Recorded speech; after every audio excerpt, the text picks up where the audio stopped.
right, now most people think successful entrepreneurs do everything themselves.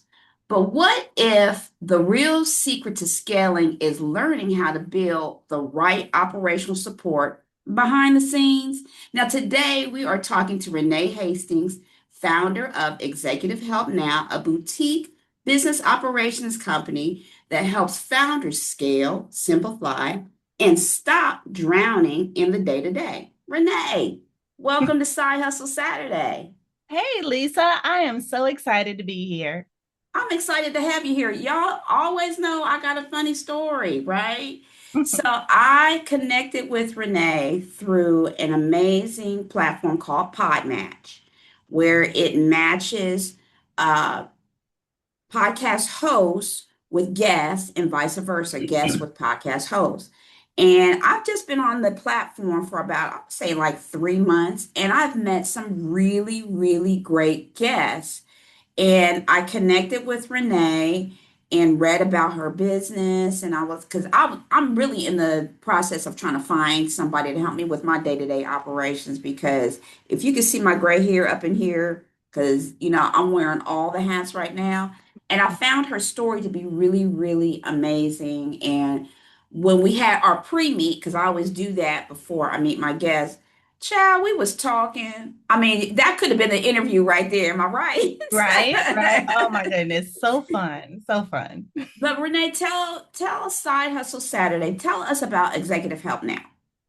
Okay, so Executive Help Now. Well, you hit the nail right on the head. We are a boutique firm of US-based business operations managers, account executives, project managers, and senior level executive assistants. And I started the business back in 2014. It was just me by myself as a side hustle to my corporate day job because my kids had grown up, they were gone, left the house, and I had all this time on my hands. And I was like, I've always served executives. I've loved serving executives. And someone said, if you're going to start a business, do what you know and do what you love. A hundred And percent. and so that's what I did. And so as I continued to grow and just kind of dabble in it when it was my side hustle, in 2019, I met someone through my women's small group Bible study. I was a leader of an online small group. Hmm.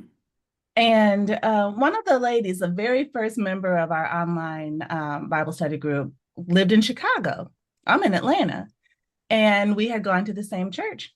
And long story short, we were getting to know one another. And she was telling me about what it is that she does for a living. And I was so envious of her because she was with an organization that helped to train and educate Black and Brown youth and give them opportunities for paid internships into Fortune 100 and Fortune 500 companies. Oh, wow. And I was like, oh my gosh, that's got to be the best job in the whole world. You know? Because I'm all about, building us and lifting us and helping to set the trajectory for the next generation. I mean, we just Hmm. have to do that. And so when she found out what it is that I did for a living, and that I'm a business owner, and that we support executives and whether business owners and or executives and corporations or nonprofit organizations, she said, "Oh, really? That's what you do? You're like the executive assistant to the CEO?" And I was like, "Well, yeah, Kind of. yeah, in a nutshell."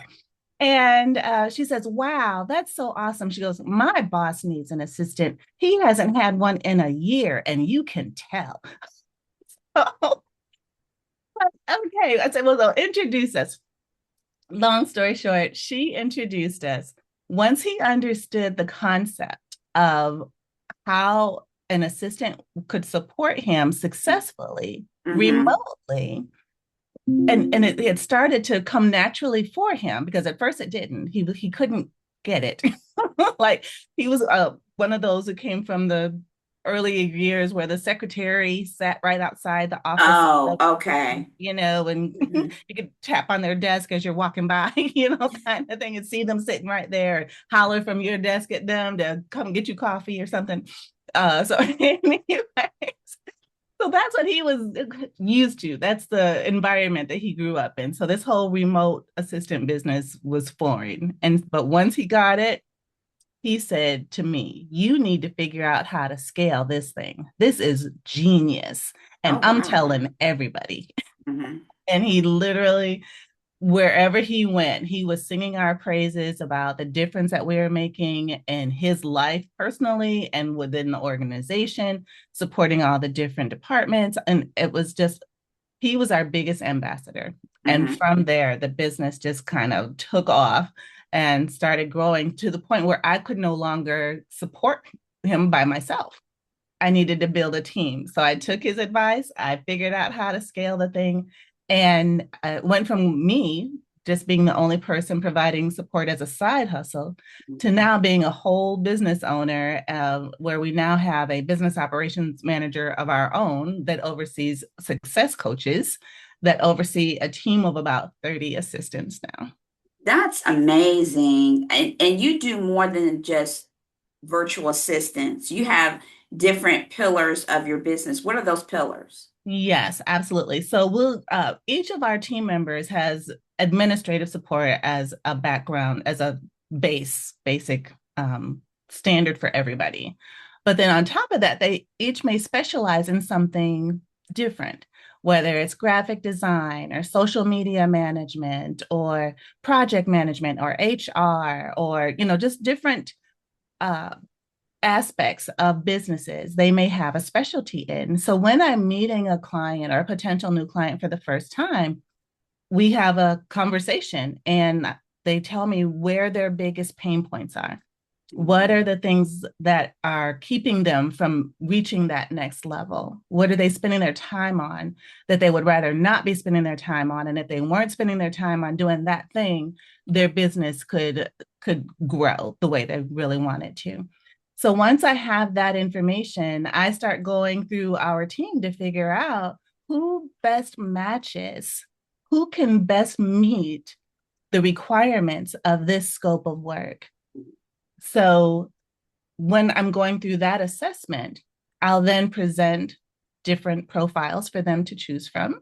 And then they'll select the one that makes the most sense for them, whether it's skill level, time zone, whatever that looks like, capacity. Those are important factors as well. And then we'll schedule a meet and greet and go ahead and get started. Easy. Wow. I feel like it sounds like you kind of like when you started your business, you kind of like fell into it. And which is great because falling into something and then building it and scaling it is just a blessing in disguise. But I remember when we were talking, you were talking about your upbringing. And I Mm, think that has a lot to do with being an entrepreneur. Because not every, this road to being an entrepreneur is not for everybody. no. It is not for everybody. And kudos to everybody that's in it. But I Mhm. wanted you to kind of like touch on how you were raised because I found it quite interesting. And I think how you were raised really got you to where you are today. Right. It absolutely did. And I love how you said that it's not for everybody. When the idea of being a business owner was first presented to me, it was, one of my friends said, you're supposed to own your own business, right? Because, we've gotten to know each other. And I was like, oh, no, no, I'm not. I'm quite happy in corporate America with my 2 week Mhm. paid vacation and health insurance benefit. Thank you very much. So, but it just took the planting of that one seed for me to start thinking thoughts about what this could actually look like. But and so that's how when you say kind of fell into it, it was a slow process for me. It was a very slow process because at first I was in denial that I was even supposed to be doing this. Oh, really? Right. Yeah, because I was comfortable in corporate America, Yeah. and having my little side hustle, it was just a little thing I did when I felt like it, in the beginning. Yeah, that all changed. But how I handled and managed my clients definitely had a lot to do with how I was raised. because I am the granddaughter of a sharecropper who moved his family from the South in America to an Amish community in Wisconsin. And for those that are in listen only mode, I'm Black. Father is Black. Okay. And for him to move us into an Amish community where there was no one else who looked like us except our family, we were held to a very high standard of excellence. My grandfather said, we have to give people an experience with people like us that is a positive reflection on us, not just us as a people, but us in our family name. Everything we do is a representation of this family. And so we must be honest, dependable, reliable, trustworthy. The work we do has to be done with excellence all the time. There's just no question about it. And so that was the expectation. It wasn't an option to be mediocre or half step or, nonchalant about something. We had to be very intentional about all the things we did. And I was just young, having this kind of drilled into me over and over and over again, to the point where my I didn't even think any other thoughts except excellence. And so that carried over into when I went to school and, was given opportunities to, do work or turn in homework or, do assignments or take on extra credit, all the things. I looked forward to it because it was another opportunity for me to make our family look good. Does that make sense? Yeah. No, it makes complete sense because what your grandfather was doing was setting the scene.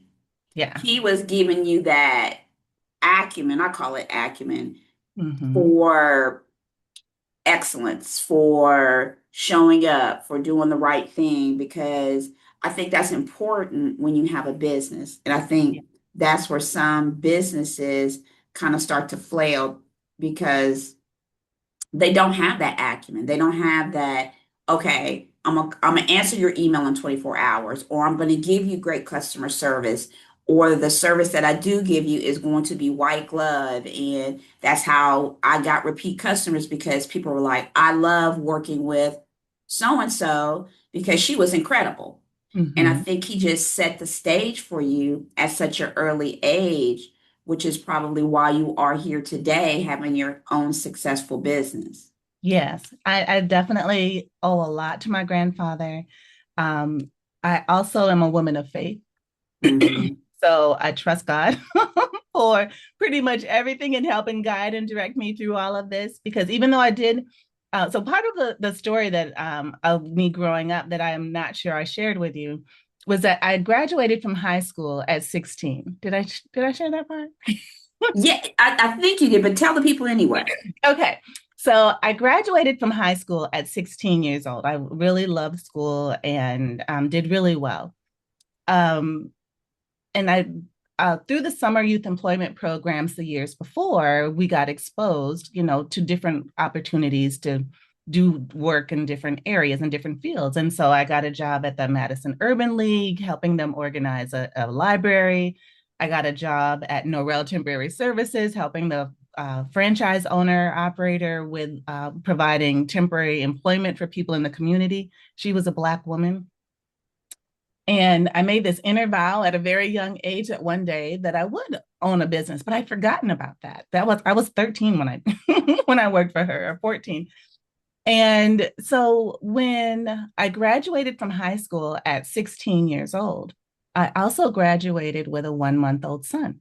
Mm, So I couldn't immediately go to college the way I had planned because now I had a family to raise and I had all this responsibility. But because of how I was raised on the farm in that Amish community, because of the work experience that I'd had in those summer youth employment programs, I had very employable skills that I could immediately tap into to get a very good paying job to yeah, take care of my new family now.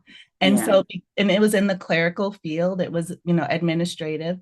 And so, because that's what I had done all my whole life as part of as work, whether it's as a clerical assistant to an administrative assistant to a executive assistant to a director, and then an executive assistant to the president, and then the executive senior executive assistant to CEOs of Fortune 100 and Fortune 500 companies. That's how I gained all of my experience, my personal on the job experience. And Yeah. that's what translated into entrepreneurship for me because it was what I knew how to do. Yeah. Yeah. I want to pivot just a brief moment. I'm a corporate baby, just like you said, you started out in corporate and then you went to being an entrepreneur. I read this interesting article about people saying they're a CEO and the different levels they go through, the different type of mindset shifts. Like Mm-hmm. for me, when somebody says, "Well, who are you?" And when I say I'm a CEO, it was funny for me to say that. Mm-hmm. It was funny for me to click on to say, I really am a CEO of a company. Did you Mm-hmm. feel that way? Like when you first said, I am the CEO of Executive Help Now. Was it like something that just was like, what, just came out and just rolled off your tongue? Or did you feel some type of way before you kind of like really found your groove and got into it? Right. That is so funny you asked this question because it really took somebody else to tell me who I am. It's like, I'm just here providing a service that I love to Mhm, provide, and I'm helping them. I just want to help people. I'm not here to make a ton of money. I'm not here to, hire a whole bunch of people. I just want to help people. And after doing this year after year after year, my friend group, remember that small group of Bible study, the women in the group, they were like, Renee, you are providing wages to people. Those wages are impacting the lives of their whole families. You are the CEO of a whole business.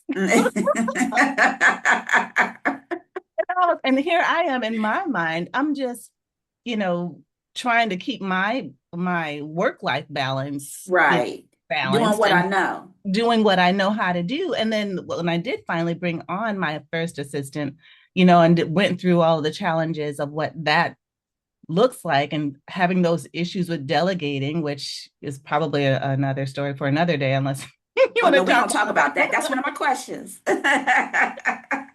I never realized how hard it was for my clients to delegate until it came time for me to delegate. Hmm. And the fear and trepidation and angst associated with it, I'm like, I had to pray hard about that because I was like, Lord, what in the world is wrong with me? Why is it hard for me to hand something off to somebody else that I know I should not be doing? I don't have Hmm. the time to do. It needs to get done. Quite capable, but my heart is racing. I'm Hmm. sweating. I'm shaky. you know, Inside and outside. I'm a nervous wreck about this idea of delegating and allowing somebody else into my personal space and into my personal life to have them see behind the curtain of all the things that make up me and this business. I think it's very intimate. I think it's an intimate thing. I always say when you're an entrepreneur, you learn a lot about yourself. And Yes. when you build a business, I mean, yourself from the ground up, it's almost like a child. You send your child off into the world. So that whole delegating thing, like this is, you clutch onto it because either it's going to expose that you don't know what the heck you're doing because you're letting somebody in, Mm-hmm. or you don't want to let it go because you're a control freak and you don't want somebody to come into your business and mess Mm-hmm. up this thing that you just took a lifetime to build. So, Mm-hmm. I mean, I get what you're saying as far as delegating and releasing those things for other people that you really don't know all like that to Mm-hmm. come in to the thing that you built. Yeah, exactly. And I love how you use the analogy of a child. It's like your business is like your baby. And for you to let somebody else in and give them a piece of it, it's like allowing them to babysit. Like, Yeah, right. like what steps do you take when you're interviewing babysitters? Hmm. And you go, you check out references, you get, firsthand experience from other people, what is it like to work with them? And are they going to take good care of my kid? They're going to keep it safe, all those things. And so we have to do the same thing when we're looking for support. There's a vetting process that needs to take place. And not only do they need to have the skills that are required to be able to support you, they need to be able to comprehend and fulfill the duties and provide the outcomes that you're looking for. That's not something that you just take lightly. It's something you need Hmm. to screen for Right. thoroughly, and then make sure that their values match your values, because you don't want to bring somebody on your team or have somebody in your life who has a different way of thinking or a different way of viewing your clients than what you have. Right. And I say that because there are, great people everywhere who have great intentions, and there's a place for everybody. But if somebody is of that mindset that it's a cutthroat world and they got to do what they got to do and they got to whatever, and it's not consistent with the way you think and how you approach Hmm. these types of matters, that's going to be well, it's not a fit, and it's going to cause problems for you later, Yeah. big problems. And it's better to not even invite that into your world at all from the beginning than to have it out of desperation because you just need somebody and then Hmm. end up regretting it later. Yeah, I would agree. I mean, I've been in that boat where I've hired somebody and I'm like, because I just needed the help Mm-hmm. instead of vetting them out. And you touched on something. You need to, I think, as entrepreneurs, when we start to get to the point where, all right, I need to hire a company or I need to hire a Renee, what are my values? It's like when you applied for a job, they vetted you out. You wrote a job description. You know what you want for your business. Do they align with that? Just like you said. Mm-hmm. What are some of the things? Because I'm at that point right now where I need to have somebody. Mm-hmm. What are some things that for other entrepreneurs that are in the same boat as I am? What should they be looking for? What kind of things should they set up prior to putting that, hey, I need help sign out or shingle out on their front door Mm-hmm. or, on Indeed, Mm-hmm. that they should be looking for? Well, one of the things that I would encourage business owners to do is to do an assessment of how their time is currently being spent. Hmm. Like, what are they doing right now that either one they don't like to do, but they have to do because it's important, like, payroll or something like that, or checking email or, scheduling meetings to meet with other people who could potentially be new clients. How are they spending their time? If they go to a networking event, when they come back from the event, what happens next? Did they meet anybody? How do they know who they met? Where are they kept in some kind of database? Is there some sort of follow-up system? All of these things need to be assessed. If there is no follow-up system and you just come back with a bunch of business cards that lay on your desk, that is not serving you. that is not helping you move the business. It's not helping you bring in new clients. So, first of all, do an assessment of how you're spending your time, where there could be some gaps in what you're actually doing and what you're actually getting out of it. Like, what is the return on that time that you just spent in this event? Mhm. If you spent 2 hours at a networking event and you come out of it and you don't get even a follow-up phone call, what's the point? Why were you there? Why were you even there? Mhm. The point of you being there should have been to meet new people, to either be a better referral partner or to get new clients, right? Right. So, anyways, I could preach on that all day, but figure out how you're spending your time and what you could be doing differently if you didn't have to be spending your time in that way. Yeah. Um, and then there's also, like you and I kind of talked about, this mindset shift of doing the inner work to allow somebody into your space. I didn't realize I needed to do inner work. I didn't realize that there was inner work to do Hmm. until I was in the situation where I had to delegate something. So if you've never been there, it might be, somebody might say, "Oh, it's not hard. I have so much to do. I can do this. It'd be no problem." But then when the rubber meets the road and you actually have to hand it off, Right. That's a whole different thing. a whole nother ball of wax. And so but if that is your story and you realize that that's where you are and that you are having this difficult time letting go, figure out what is the root cause of that. Hmm. That is going to keep you small. That is going to keep you from reaching the next level. Me, I had to pray. I had to do some serious. I reached out to my girls. I was like, y'all, something is happening. I don't know what it is. I need all of y'all to be praying for this to get fixed because I don't want to stay stuck here. I want to move to that next level, but I Yeah. know I can't if I can't even delegate my own self. And this is the Right. providing for other people. So, because I know those feelings and I've experienced that myself, it's easy for me to empathize with potential new clients when they come and they're facing the same thing that they didn't Hmm. even know existed. Yeah. Yeah. It's what do you think you learned about yourself while you were going through that? Hmm. I think I learned through going through that I had a lot of pride. Oh. I had a lot of fear. I was a perfectionist and Hmm. I didn't think because remember how I was raised, everything had to be perfect and Yeah. okay, so that was in there. And it served me well for a moment, but at this particular time, it was kind of hindering me from being able to move forward.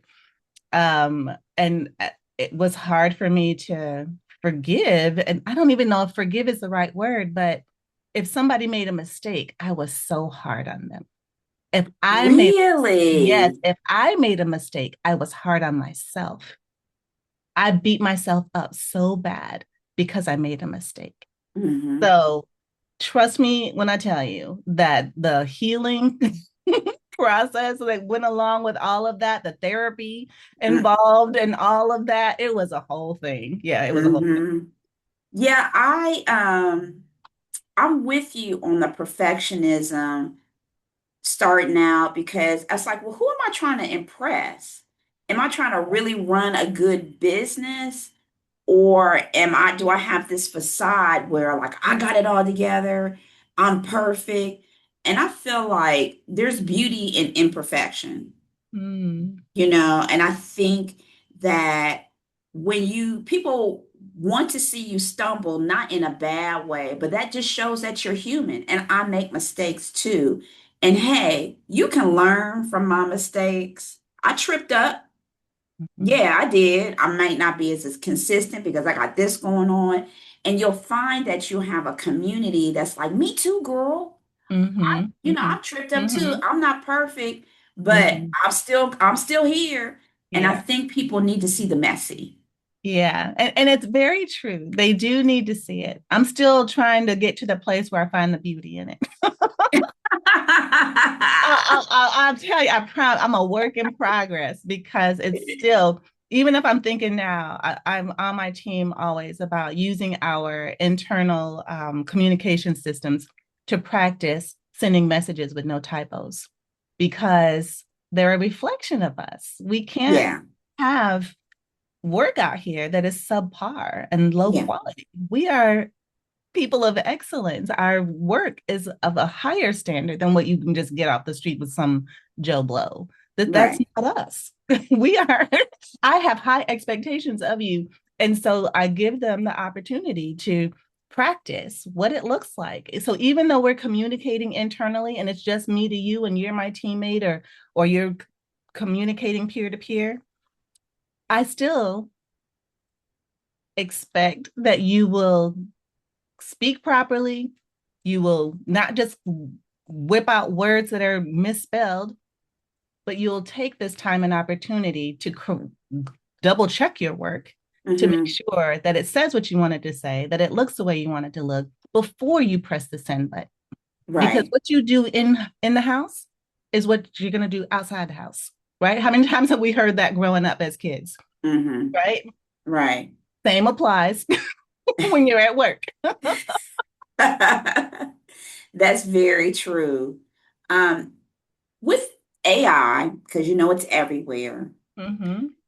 two questions for you. How have you incorporated AI in your back-end operations? Mm-hmm. Number one. And number two, how has it affected your business? Great question. So AI, we love AI. First of all, let me just put that out there. AI is great. It is we do a lot of research for our clients, and it helps us be able to find information quicker, provide more options quicker, Mhm, be a better resource to our clients. AI cannot replace a human mhm, because there's more than being able to provide answers. We also provide that soft touch that clients need for their clients. mhm, AI can't tell you when a client is aggravated and or have the finesse to know how to manage that relationship to keep the client from leaving. That's a value add that we add as humans, is mhm, that personal touch and being able to communicate in such a way that lets them feel seen and heard. AI can give you some words, but it's not the same as when you can pick up the phone, have a conversation, find out what an issue is, get to the root of it, and then actually deal with it, to let them so they can see you heard them, you understand their concern, and you are taking proactive steps to keep it from happening again in the future. mhm. You know what I mean? Yeah. So a human is definitely needed. So the way that we use AI is definitely to help with our, reporting and responses and things like that. But it has impacted our business in such a way that some people feel like that they don't need AI, but they actually, and they don't need a human, but they actually do need humans. And Mhm. so when you have a human who knows how to use AI, it's the best of both worlds. And I would that's our, agree. yeah. I think it's the emotion because I think you still need that emotional touch. It's good. I mean, I use it all the time, Mm-hmm. but it can't pick up, like you said, if somebody's mad or just that human connection. So you're Mm-hmm. like, I'm seen, I'm heard, she gets me. Okay, yep. So let me just put that all into AI and get your results. So Mm-hmm. yeah, I definitely understand what you're saying. Um, now, another arm of your business is podcasting. You provide podcasting services. I want to talk about that because I think podcasting is such a powerful tool for any business. Mm-hmm. So, why do you think it's important for entrepreneurs? Why do you think they should get into podcasting? Or, matter of fact, I'm just going to take it back. I'm going to roll that back. Why did you get into the podcasting arm of your business? Well, that was something we were kind of dumped into. And it's so funny. I cannot believe how this story has evolved. So I was a guest on a show. So I met this gentleman. His name is Dan Jordan. I'm gonna give a shout out to Dan Jordan. Shout out, Dan. And Dan had a podcast he'd been doing for years, and he invited me on his show. The producer of Dan's show was a guy named Chris. And Chris heard about what it is that we do as a business, as Executive Help Now, that we lighten the loads of these business owners and we take things off your plate and, so that you can have more time to breathe and scale if you want. And after the show, Chris said, Renee, I really was intrigued by what you had to say, maybe you and I could have a conversation and I could talk to you a little bit more about, what it is that you do. So Hmm. long story short, Chris and I talked, and Chris was a retired Sony Music executive. He'd been with Sony Music for 25 years and had become a professional podcast producer. And we had a conversation. He said, I love what I do. I love my hosts that I get to serve and producing their shows and that sort of thing. He goes, but there's certain aspects of it I just don't want to do anymore. I just don't even Hmm. like doing these parts. Can I show you and your team how to do this? And then you guys do that for me. And I said, well, let's tell me what it is. And so I was like, yes, absolutely. We can totally do that for you. And so Chris showed us how to do a show, what's involved in doing a show, and all the different components, all the different pieces. And we put together a plan of what it looks like, standardized all the systems and operations. So it was a repeatable process week after week after week. And it made his life so much easier. And he's one of our biggest ambassadors. He's actually on my YouTube channel, giving a testimonial about the same story that I'm sharing Hmm. now, about how his life just improved so much because of bringing us on and allowing us to help him in this space. So we were serving him for about a year. And then my team said, Renee, you should do a show. And at this point, we're just swamped. I'm like, y'all, when am I ever going to have time to do a show? And they said, we'll just make it so you just show up and talk. We'll do everything else. And I said, okay, if you can make it so all I do is show up and talk, you got a deal. Hmm. And so literally the team put together everything that it takes to find the right guests, to vet them, to make sure that they're a good fit for the show and what it is that we do, prepping the guests, making sure that they're prepared, that they look good, they show up, they look nice, their audio and their lighting, all the things they do. And I show up, they give me all the questions to ask.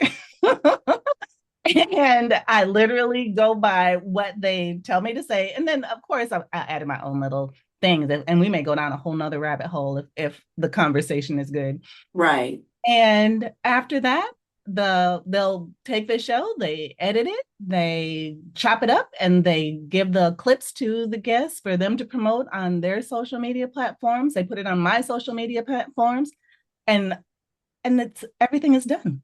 And I literally just showed up and talked. Yeah. See, that's great. And it's all about the connections you made, Yes. the networking and connections. And now you have another arm of your business that Mm-hmm. you weren't even thinking about doing. Mm-hmm. That's another scalable ecosystem for you. 100%. And I, after doing that for a while, my husband said, so I see you spending a lot of time, with the podcast. How is that making you money? Mm. And I said, well, I didn't really get into it for the money. And he looked at me like I had three heads. He said, you need to have a way of offsetting the expense of paying these people for doing all these things. And so I was like, oh, yeah, okay. Let me figure that out. So what I started doing then was, when I would invite someone to be a guest on the show, or when the team invited somebody to be a guest on the show, we used it as an opportunity at the end of each show to promote Executive Health Now. Right. So I would just say, this was a great show. Thank you for coming on the show. I'm the owner of Executive Help Now. We're a virtual assistant service agency of US-based business operations managers and account executives and senior level executive assistants. We help business owners with their back office operations. And if you know anyone in your network who could use our services, please tell them about us. We'd be grateful and honored.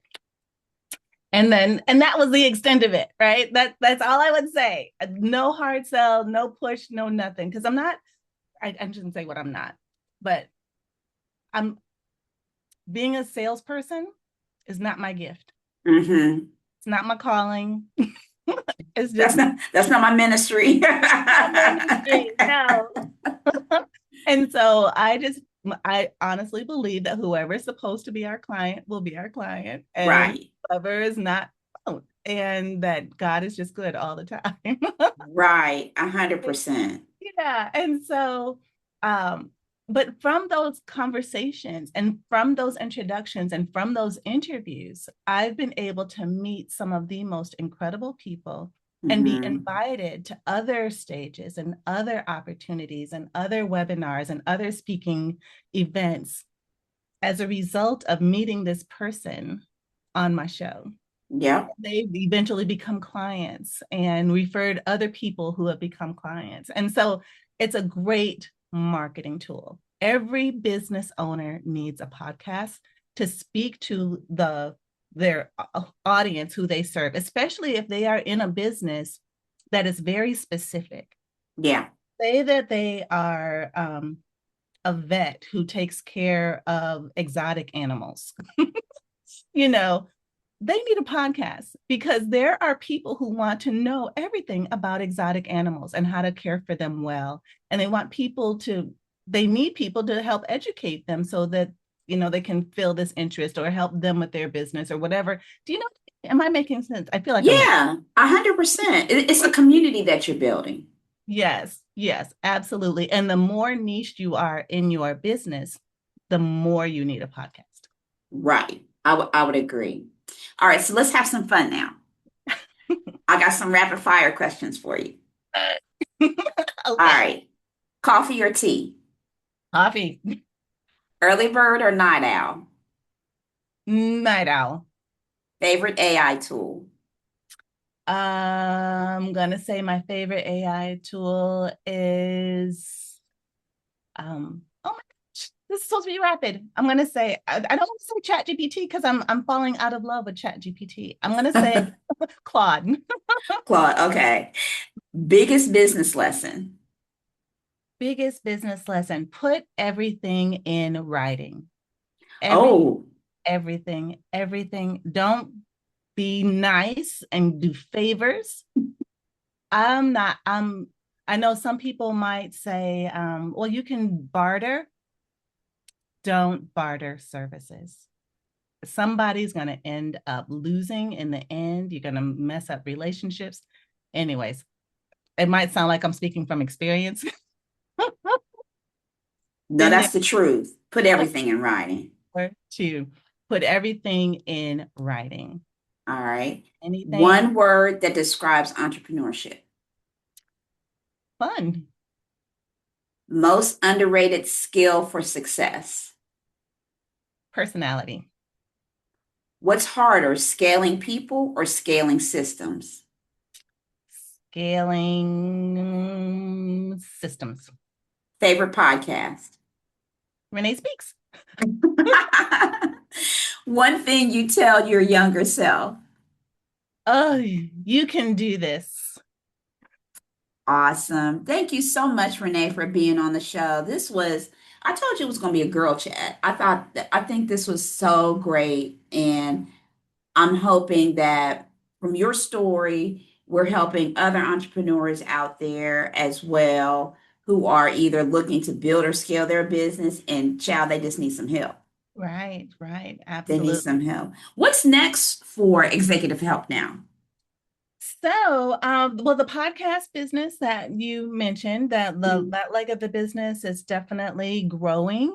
We have basically moved that into its own business. It's called Live Stream Editors, and Live Stream Editors is taking new clients. So we're building that and super excited about the new podcast hosts that we get to serve and provide a Mhm. done for you podcast production service so that you literally just show up and talk and we do all of the work for you.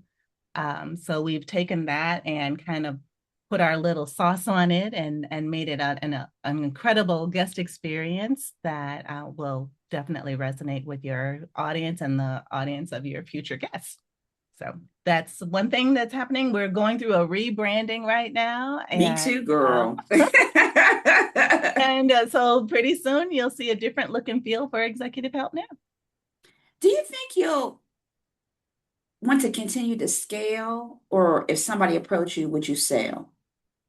Oh, wow, that is such a great question because I have been getting offers to buy my business. I'm like, are you crazy? I'm still at the are you crazy part right now. so abs so I wouldn't say, they say never, right? Right. Because, and they say that, you know, everything happens for a reason. I think it's about timing. Hmm. Right now, I still love impacting lives in the way that we do. I Hmm. can't see myself not living out my purpose. I feel like I'm living out my purpose right now. And I'm not sure, what the future holds. But right now, I'm loving operating in my natural gifts, skills, and talents and in my purpose that I feel like I'm called to, you know, have this business almost as a ministry to our clients. Hmm. Yeah. Well, again, Renee, thank you so much for being on Side Hustle Saturday. Tell the people how can they get in contact with you if they want to work with you and need some executive help right now. Mm-hmm. Yeah, absolutely. Go to my website. It's executivehelpnow.org.